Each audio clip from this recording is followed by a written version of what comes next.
Welcome to this next edition of the Westford DEI Committee's podcast, which we call Inclusive Conversations. I'm Joe Diamond, co-chair of the DEI Committee, along with Julie Rajput, who can't be here today, with three guests from the committee. Wendy Gloyd, Pat Rapucci, and Mary Claire O'Neill are with us today, and we're going to be talking about two events that are coming up that we're participating in, and they're so important in the overall approach to DEI that we have. One is the Acton Westford Pride Festival, which takes place on June 15th at Narra Park starting at noon. And the other is Juneteenth, Westford Juneteenth Freedom Day flag raising event, which takes place on June 19th at the Westford Common at 9 a.m. We're going to get into more of that. Before we get there, a little bit more about the Westford DEI Committee. But first, I wanted to thank our host today, who's not in the room with us, but has helped us throughout the last several months with these podcasts, and that's Ryan Cousins, who handles all of the tech here at WestfordCAT. So thank you, Ryan, and thanks, WestfordCAT. As I say, we are having this, I think it's our fifth or sixth podcast to highlight the activity that the committee is engaged in. The committee has a charge. We are currently working on a vision and a mission, but we also have a charge, and that's what has animated us for the past 3 years, and I'll read part of it. The committee will identify needs around fostering acceptance and valuing diversity and discourage prejudice and discrimination against any person, group, or any other status protected by law on account of race, creed, color, income, religion, national origin, ancestry, gender, sexual orientation, veteran status, age, or disability. From that and from our own experience together, we decided to have strategic directions, which include celebrating diversity and also working with the town to integrate DEI in its practices, its boards, its hiring. And so, as I say today, one of the activities, two of the activities that we're involved with, I think do both of those things, especially importantly celebrating diversity.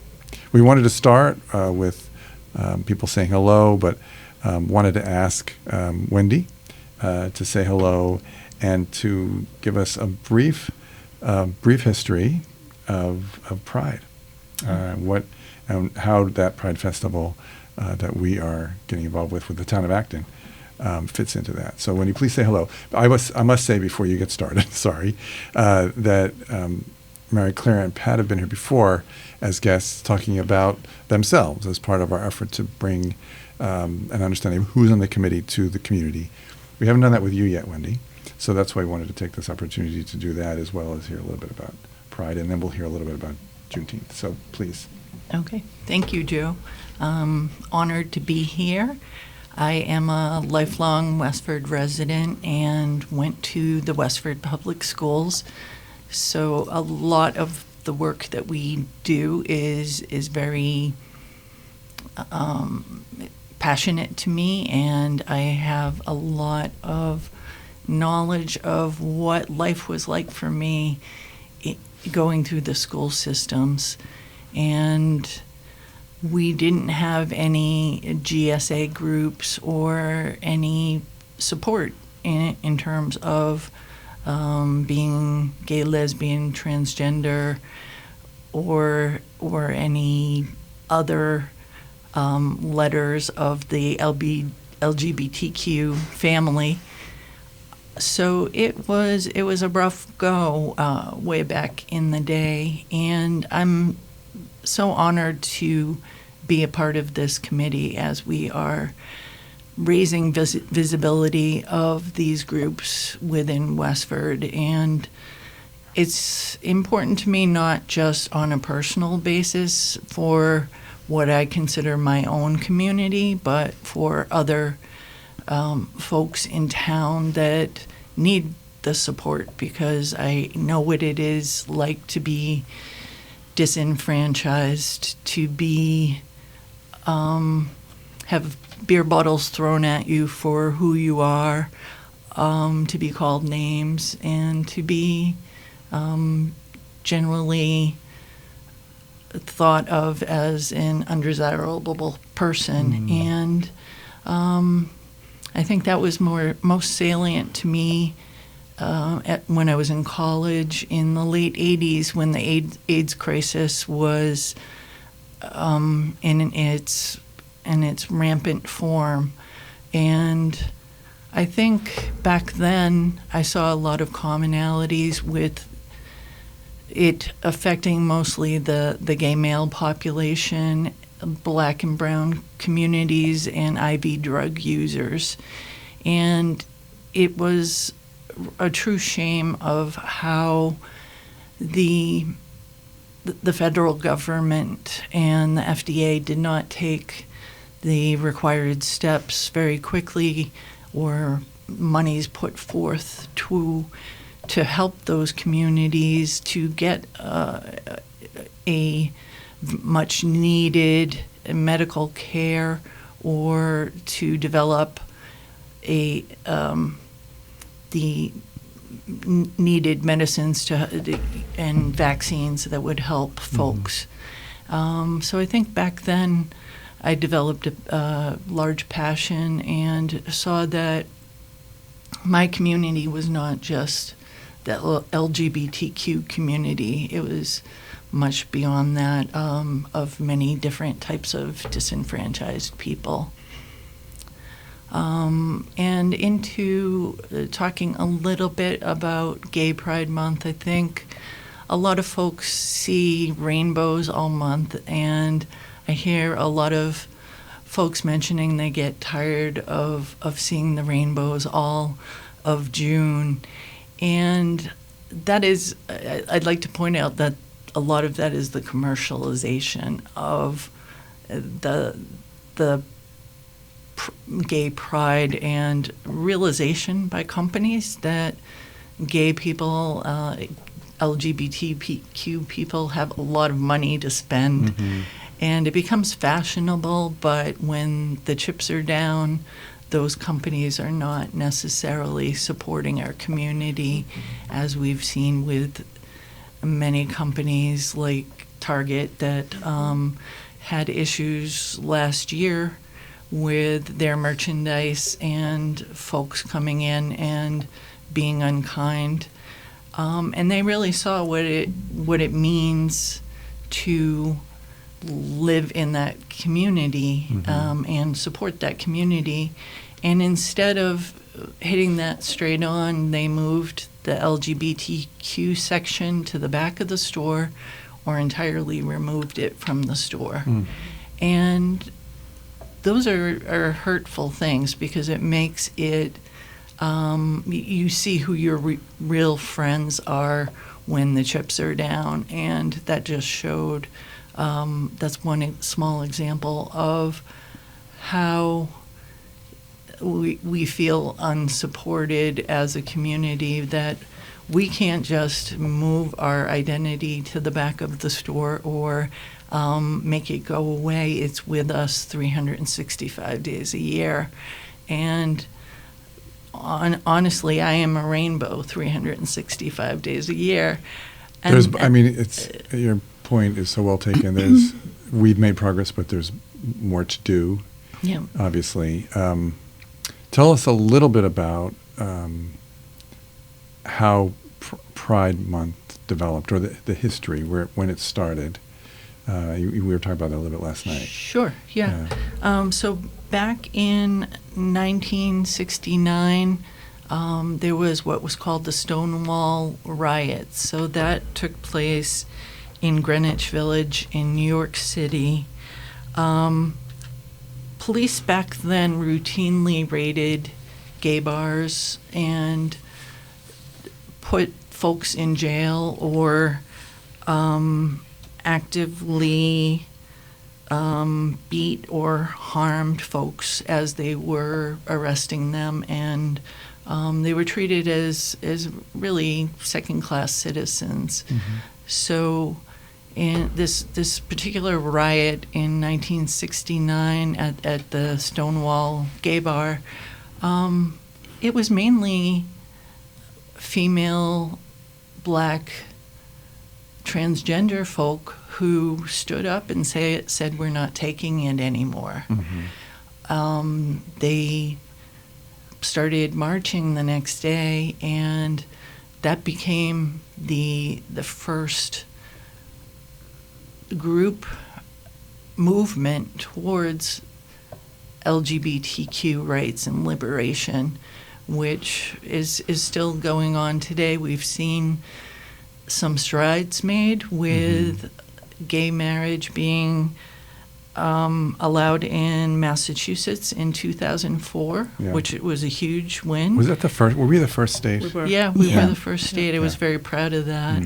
And it becoming legal in the United States in 2015. Through that Supreme Court decision, I believe. Is right. That right? Yeah. Through, it was 5-4. So pretty near vote, but when did the month or when did the festivals begin to be known as Pride festivals? Was that shortly after the Stonewall riot, or did it take a few decades?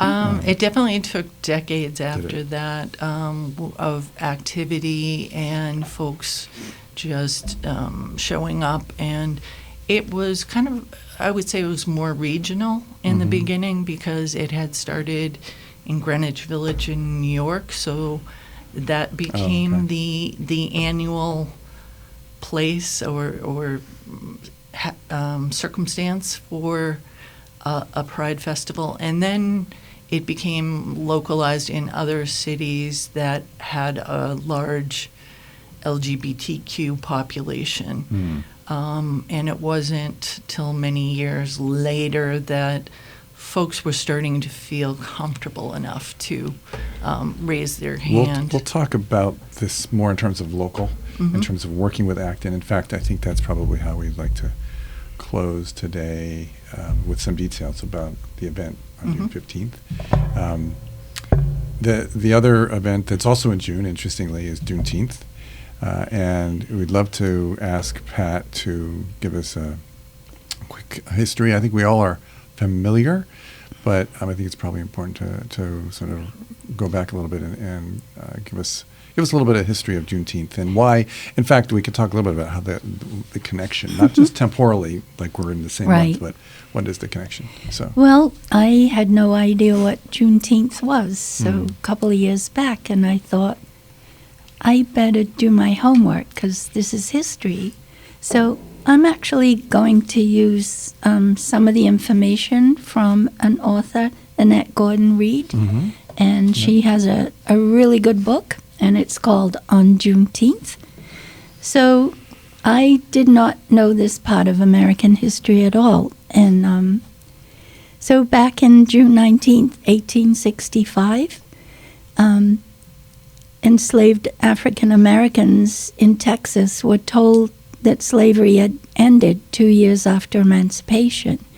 I'm sure some people knew that anyway. It filters out. We had talked about that. But slaveholders weren't ready to give up because this was money and it affected the economy. So the proclamation was signed just over 2 months after Robert E. Lee surrendered to Ulysses S. Grant. So despite the formal surrender, the Confederate Army had continued to fight in Texas until mid-May, and it was only after they finally surrendered that then freedom was announced there. This is June of 1865, 2 years after the Emancipation Proclamation. Right. Yeah. So I found that somewhat horrendous that you would still keep people enslaved for 2 more years. So that's a rough background.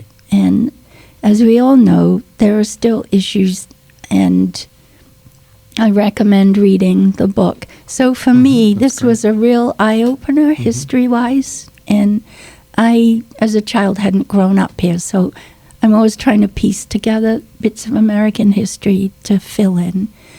And so I think for Westford, this is important. And I do believe a lot of people still don't know it, don't know the history. So it's such an important day in the history for African American folks and all of us, really. But some people describe Juneteenth as an Independence Day as well? Is that Yes, that's what I pulled out of it. And in other states, there were celebrations, and I don't have the list on days that were proclaimed that people were free.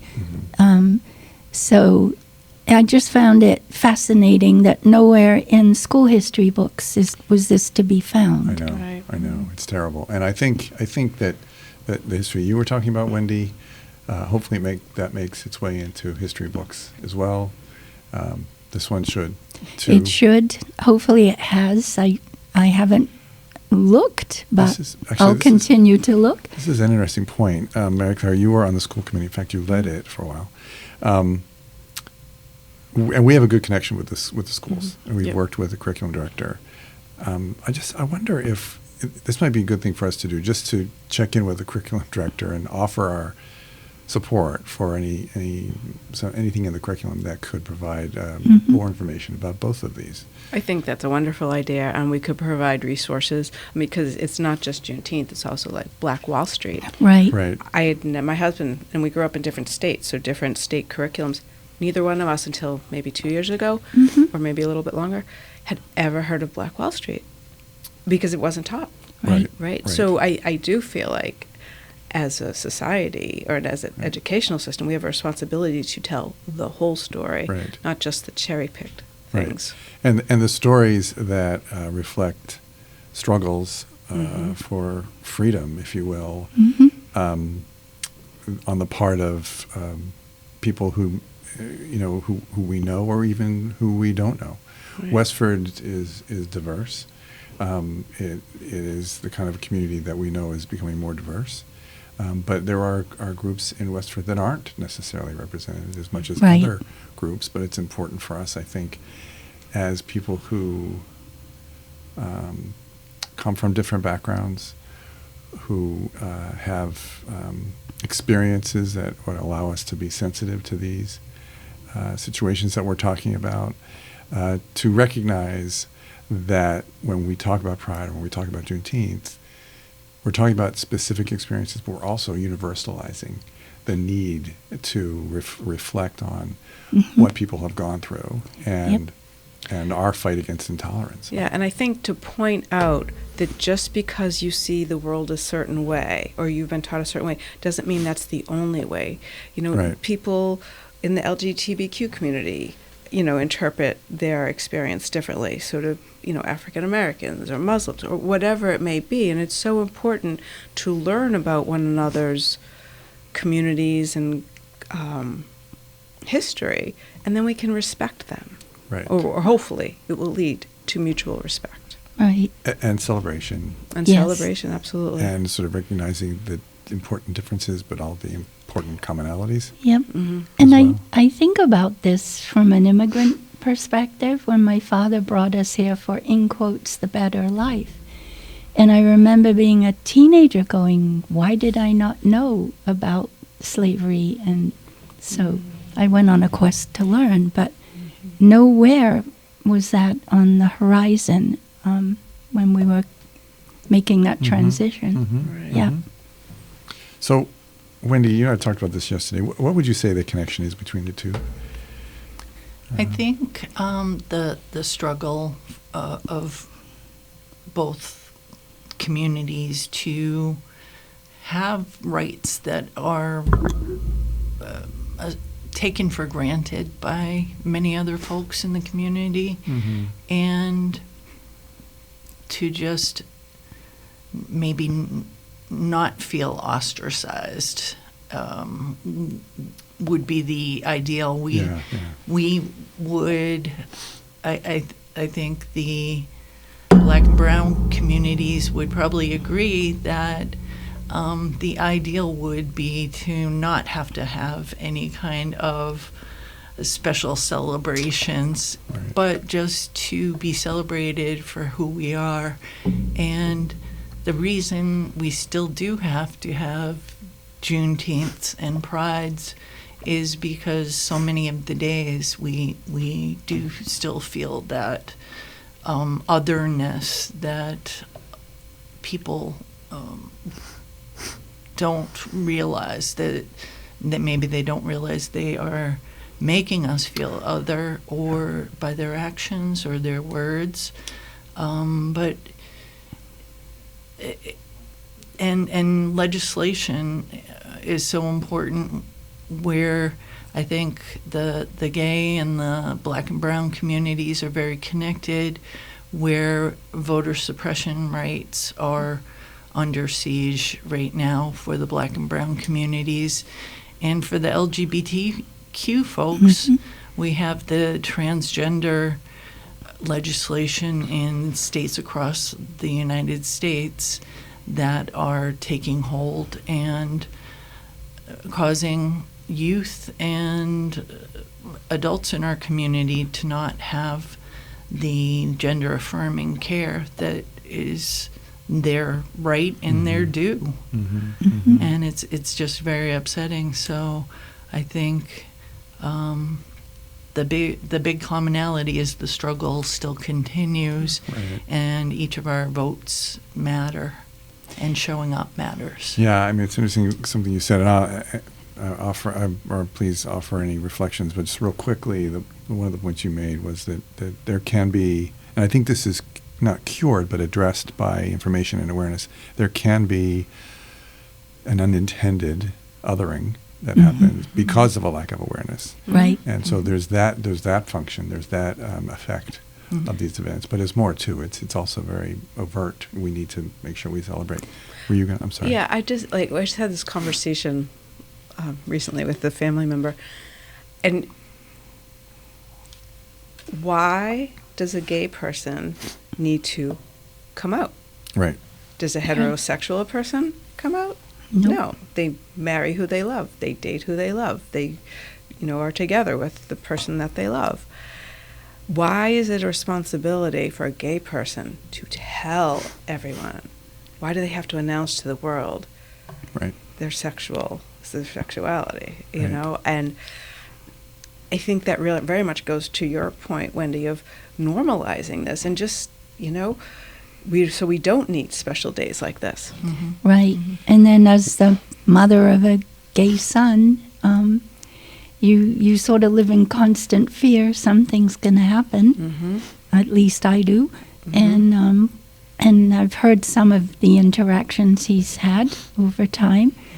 So, and I think it is education that needs to be out there. But when you see states pulling history out of school books, this is never going to make it in and to educate people. Right. And I agree with that point also as the mom of a gay man, in that when he first came out to us, my husband and I had a conversation about how we were, glad that the world was a safer place for him, maybe than for what you went through, Wendy.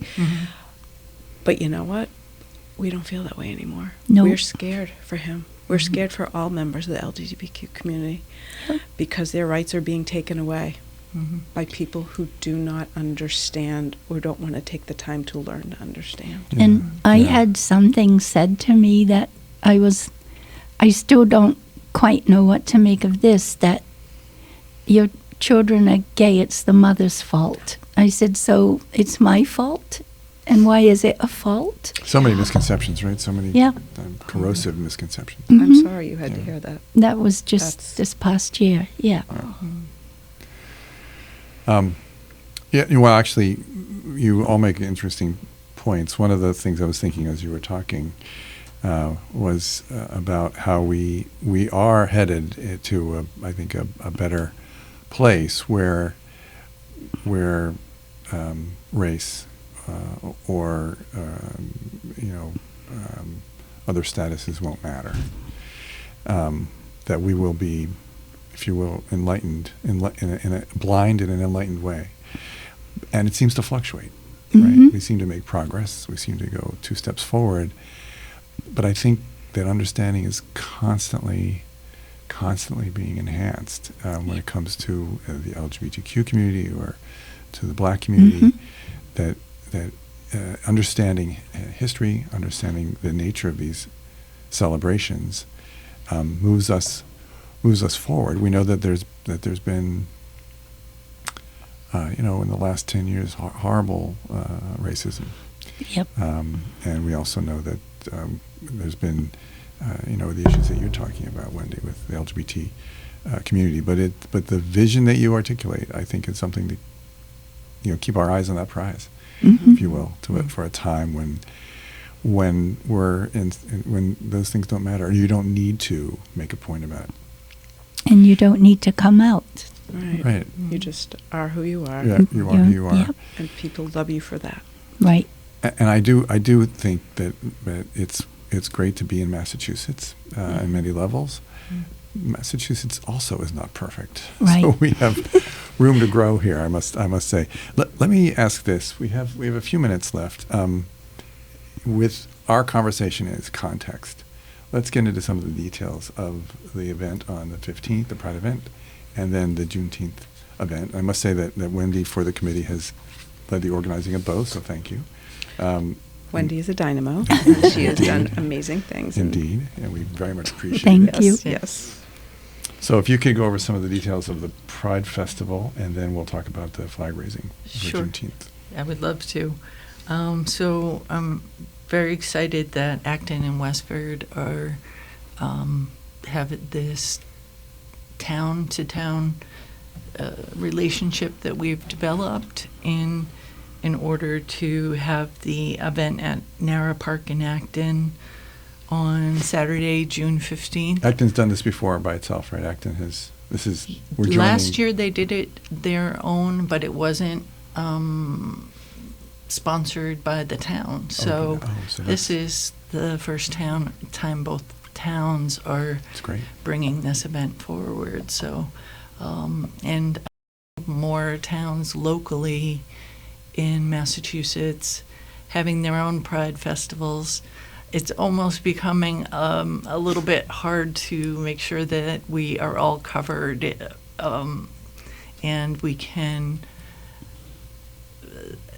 go to each town's events. And so there may be in the future some localizing of events so that we're not spreading it so thin in so many towns. But I think it speaks volumes that each town feels an importance of having that visibility, not only for the adults but for the youth to feel like they are safe. And I volunteered as a crisis counselor for the Trevor Project, which is a suicide hotline for LGBTQ youth. And I think that is what a lot of the fire and passion behind my energy this year is thinking about those youth that aren't represented. I'm so happy that the towns. I forget that's such an important point that we have the support of Westford, the support of Acton. Yeah. Now there's also, I think, there's more to it in Westford as well, though, isn't there? Is there a flag raising related to Yes, this? Okay. we are doing a flag raising on June 15th. We decided not to do a ceremony because mainly of the Strawberry Festival being okay. on the same day. Sure. And we wanted to be respectful to allow the Strawberry Festival to have their space. And we are celebrating the main festival over in Acton, but it did seem important to the community, and I spoke to many people in town. You got the approval of the select board, which I think is important to know. Yep. Yeah. And to have the month of June be recognized countrywide U.S. as a federal recognized holiday is critical too. And Juneteenth also recently became federally recognized. It was recognized in Mass on a state level, but to have it federally recognized was a huge step in affirming to folks that Juneteenth is also very important. So we will be having that flag raising, the first one, hopefully, of many annual events, and that will be June 19th on the Westford Common.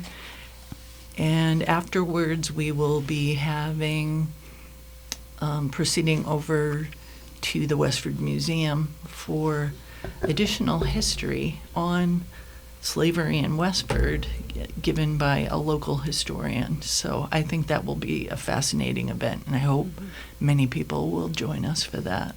That sounds great, and we'll do our best to raise awareness about it, and hopefully people from the Westford community will be there. And at the flag raising itself, there'll be some speaking program, not terribly long, but still kind of a speaking program. And I think that's all important too. We have a few more minutes. Any closing thoughts from anybody about this? You know, I've lived in Westford for almost 30 years. It'll be 30 years this summer. And I've been very, very involved over the years. And I can't begin to tell you how very proud I am to live in a town that's going to recognize the LGBTQ community and also Juneteenth.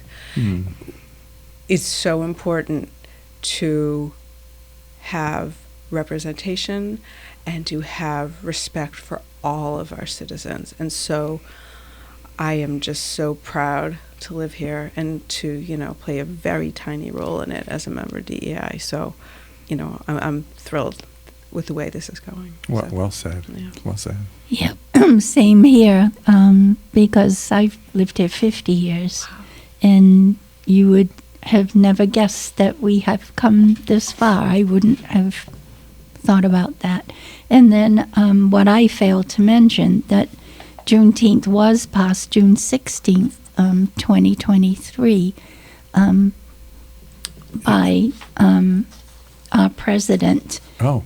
And so Great. I don't know if anybody knows that. It was a proclamation made. So Wonderful. And thank you again, Wendy, for organizing all of this. And I do want to actually express our appreciation to the Select Board and the school committee who are supporting both events and connecting with the town of Acton as well. So, well, I think our time is up. I want to thank you all for being here. We may join together again sometime on this or other topics. So thank you, and thank you for listening.